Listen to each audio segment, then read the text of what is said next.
सत श्री अकाल दोस्तों, प्यार भरी फतेह कूल करे। एक बार फिर तो तुहाडा साडे चैनल स्वागत है। तुसीं जुड़ गए हो तीर्थवाल दे नाल। अज असीं एक ऐसे शख्स की गल करांगे जिहदी मौत बारे अजे कुछ पता नहीं लग सकिया कि उसकी मौत किवें हुई। एक पहेली बन के उन्हां दी जिंदगी घुम रही है। असीं गल कर रहे हैं नेता सुभाष चंद्र बोस की। आओ उन्हां दे जीवन बारे गल करदे हां, फिर अगे गल। Subhash Chandra Bose and INA। Welcome to study IQ। मेरा नाम है आदेश सिंह। दोस्तों, अपनी पिछली वीडियो में हमने सेकेंड वर्ल्ड वॉर के दौरान इंडियन नेशनल मूवमेंट की प्रोग्रेस को देखा था और इस दौरान शुरू हुए क्विट इंडिया मूवमेंट को भी डिस्कस किया था। जिस समय इंडिया में ये सब घटनाएं हो रही थीं, उस समय इंडियन फ्रीडम स्ट्रगल के एक बड़े लीडर यहां मौजूद नहीं थे। जी हां, हम बात कर रहे हैं सुभाष चंद्र बोस की। नेताजी इस दौरान कहां थे और कैसे वहां से आजादी की लड़ाई जारी रखते हैं, आज हम इसके बारे में ही चर्चा करेंगे। इंट्रोडक्शन। दोस्तों, सुभाष चंद्र बोस ने 1920 में इंडियन सिविल सर्विसेज एग्जामिनेशन में 4th पोजीशन सिक्योर की थी, लेकिन 1921 में ही सिविल सर्विसेज से रिजाइन करके उन्होंने फ्रीडम स्ट्रगल की राह चुन ली थी और कांग्रेस के मेंबर बन गए थे। नेताजी के पॉलिटिकल गुरु चित्तरंजन दास थे। जैसा कि आपको याद होगा कि 1928 में जब मोतीलाल नेहरू जी की रिपोर्ट आती है, तो जवाहरलाल नेहरू के साथ सुभाष चंद्र बोस ने भी डोमिनियन स्टेटस के प्रोविजन का विरोध किया था और दोनों ने मिलकर इंडिपेंडेंस फॉर इंडिया लीग की स्थापना की थी। दोनों लीडर्स अब इंडिपेंडेंस से कम कुछ नहीं चाहते थे। 1938 के हरिपुरा सेशन में सुभाष चंद्र बोस कांग्रेस के प्रेसिडेंट बनते हैं और इसी समय जवाहरलाल नेहरू की अध्यक्षता में नेशनल प्लानिंग कमेटी एस्टैब्लिश करते हैं।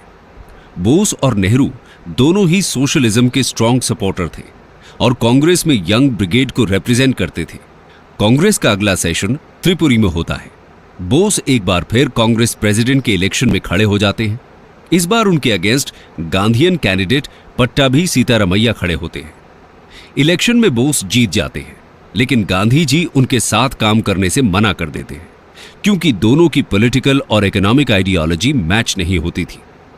इकोनॉमिक फ्रंट पर जहां गांधी जी ट्रस्टीशिप थियरी में विश्वास करते थे, वहीं बोस सोशलिज्म को फेवर करते थे।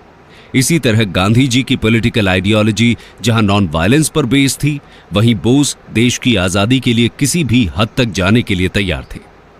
गांधी जी के साथ इन्हीं फंडामेंटल डिफरेंसेस के चलते बोस कांग्रेस प्रेसिडेंट की पोस्ट से रिजाइन कर देते हैं। कांग्रेस से बाहर बोस 1939 में अपनी अलग पार्टी फॉरवर्ड ब्लॉक फॉर्म करते हैं। जब सेकेंड वर्ल्ड वॉर शुरू होता है, तो नेताजी का मानना था कि कांग्रेस को मौके का फायदा उठाकर एक बड़ा आंदोलन शुरू कर देना चाहिए और जब कांग्रेस उनके इस मत से सहमत नहीं होती, तो बोस कांग्रेस के बाहर से ही आंदोलन शुरू करने की कोशिश करते हैं। मार्च 1940 में रामगढ़ में फॉरवर्ड ब्लॉक और किसान सभा के जॉइंट एफर्ट से एक एंटी कॉम्प्रोमाइज कॉन्फ्रेंस ऑर्गेनाइज की जाती है। यहां पर तय होता है कि 6 अप्रैल को वर्ल्ड वाइड स्ट्रगल लॉन्च किया जाएगा और मैन, मनी या मटेरियल किसी भी तरह से इंडियन रिसोर्सेज को इंपीरियलिस्ट वॉर में यूज करने का विरोध किया जाएगा। प्लान के अकॉर्डिंग 6 अप्रैल को लॉन्च हुई स्ट्रगल में लोग बढ़ चढ़कर भाग भी लेते हैं। इसके बाद जुलाई में बोस कैलकाटा में एक और सत्याग्रह लॉन्च करने की कोशिश करते हैं। यह सत्याग्रह होलवेल मॉन्यूमेंट के रिमूवल के लिए किया जाना था, लेकिन इससे पहले ही ब्रिटिश गवर्नमेंट बोस को अरेस्ट कर लेती है। प्रिजन में नेताजी हंगर स्ट्राइक शुरू कर देते हैं, जिसकी वजह से दिसंबर 1940 में ब्रिटिशर्स इन्हें हाउस अरेस्ट में रख देते हैं। फिर खबर आती है कि बोस हाउस अरेस्ट से एस्केप कर चुके हैं। 17 जनवरी 1941 को एक पठान के भेष में बोस ब्रिटिश ऑफिसर्स को चकमा देते हुए हाउस अरेस्ट से फरार हो जाते हैं और 26 जनवरी 1941 को पेशावर पहुंच जाते हैं और फिर अफगानिस्तान के रास्ते रशिया चले जाते हैं। बोस इंडियन फ्रीडम स्ट्रगल के लिए सोवियत रशिया की हेल्प लेने की कोशिश करते हैं, लेकिन जून 1941 में रशिया वर्ल्ड वॉर में एलाइज को ज्वाइन कर लेता है। मतलब अब वो खुद ब्रिटेन के साथ हो गया था। इस बात से बोस काफी निराश हो जाते हैं और यहां से जर्मनी के लिए प्रस्थान करते हैं। उन्होंने उम्मीद किसी भी समय नहीं छोड़ी और निरंतर प्रयास करते रहे। उनका मानना था कि इंडिया को आजाद कराने के लिए और ब्रिटिश इंपीरियलिस्ट फोर्सेस को हराने के लिए वर्ल्ड लेवल पर हेल्प लेनी जरूरी है। जर्मनी में बोस अपना नाम ऑर्लैंडो मज्जोटा रखते हैं।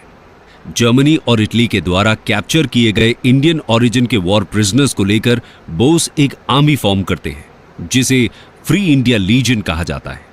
जर्मनी के ड्रेसडन में इसका ऑफिस बनाया जाता है। जर्मनी के लोग बोस को नेताजी नाम देते हैं और यहां पर ही फ्री इंडिया सेंटर में बोस जय हिंद का नारा देते हैं। जनवरी 1942 में बर्लिन रेडियो से बोस रेगुलर ब्रॉडकास्ट शुरू करते हैं। इसे आजाद हिंद रेडियो नाम दिया जाता है।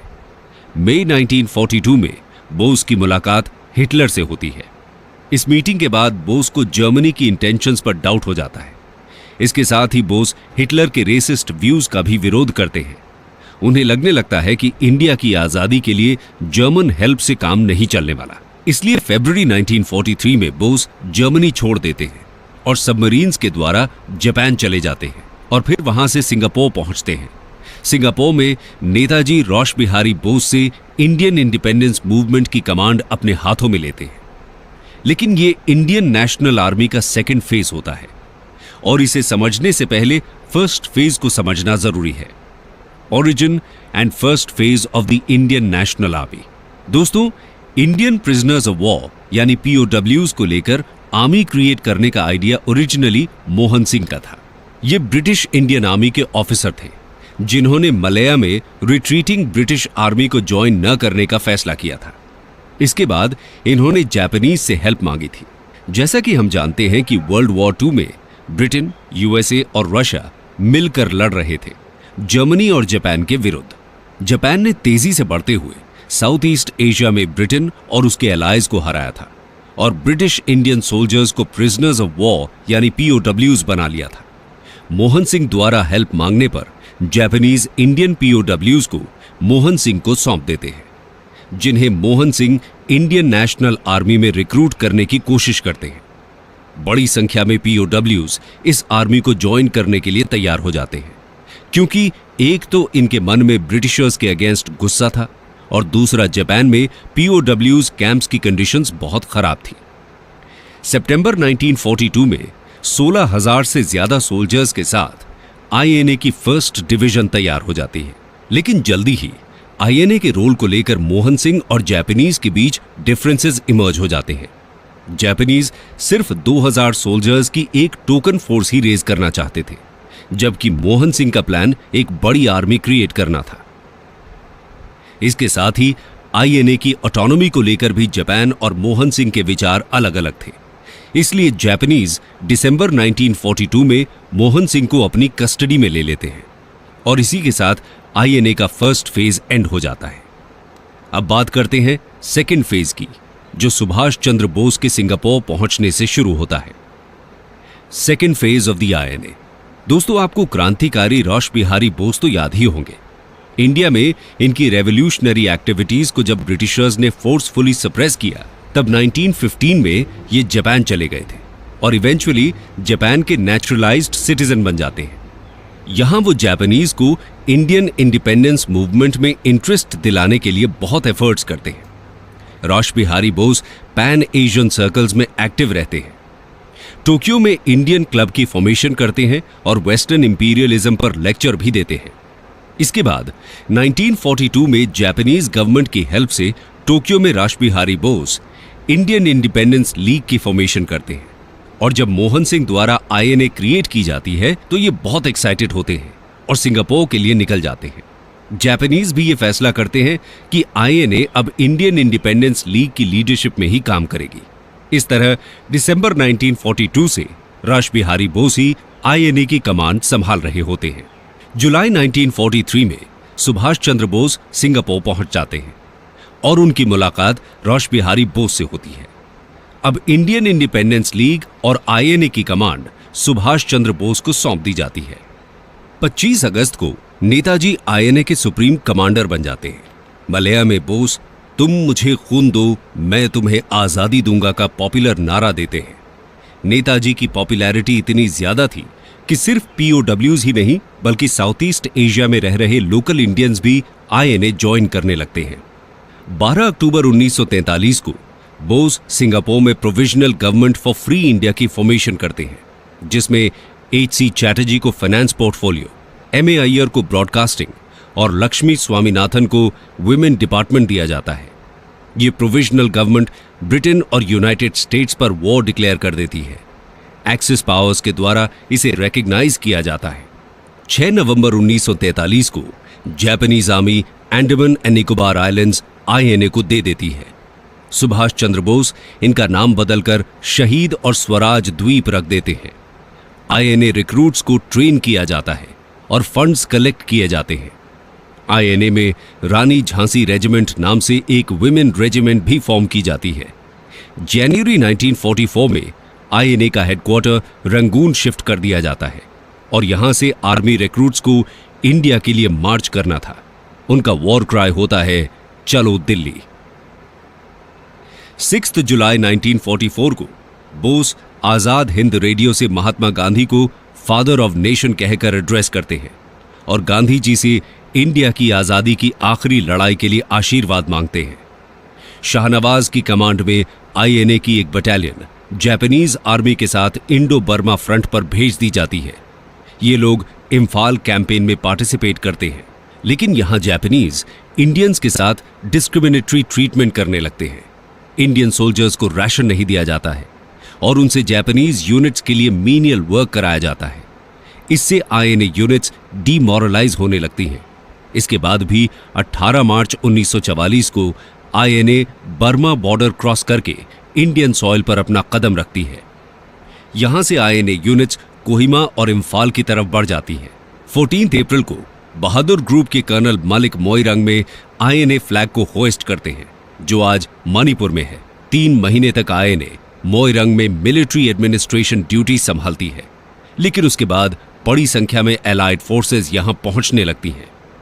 एलाइड फोर्सेज फियर्स फाइट के बाद INA से ये टेरिटरी रिक्लेम कर लेती हैं। 18 जुलाई 1944 को INA की सभी ब्रिगेड्स विड्रॉल शुरू कर देती हैं।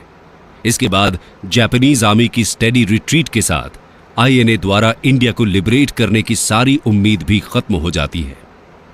मिड 1945 तक ये रिट्रीट जारी रहती है।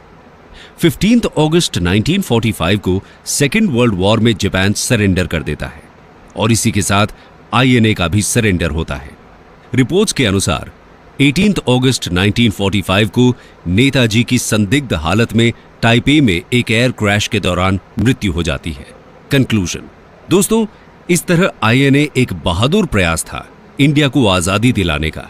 इस बात पर डिबेट जरूर होती रहती है कि अगर INA सच में जापानीज हेल्प से देश को आजाद करा लेती तो क्या होता। कुछ लोगों का मानना है कि जापानीज इंपीरियलिज्म ब्रिटिश इंपीरियलिज्म से भी ज्यादा भयानक हो सकता था। तो क्या फिर सुभाष चंद्र बोस को एक और लड़ाई लड़नी पड़ती जापानीज को इंडिया से बाहर करने के लिए? शायद ऐसा हो सकता था, लेकिन INA और जापान दोनों को ही मिलिट्री एडवेंचर्स में ब्रिटेन के खिलाफ सफलता नहीं मिलती। हालांकि जब INA के सोल्जर्स को POWs की तरह इंडिया वापस लाया जाता है तो इनके डिफेंस में एक बहुत बड़ा मूवमेंट खड़ा हो जाता है और इस मूवमेंट का जरूर एक इंपॉर्टेंट योगदान था देश की आजादी में।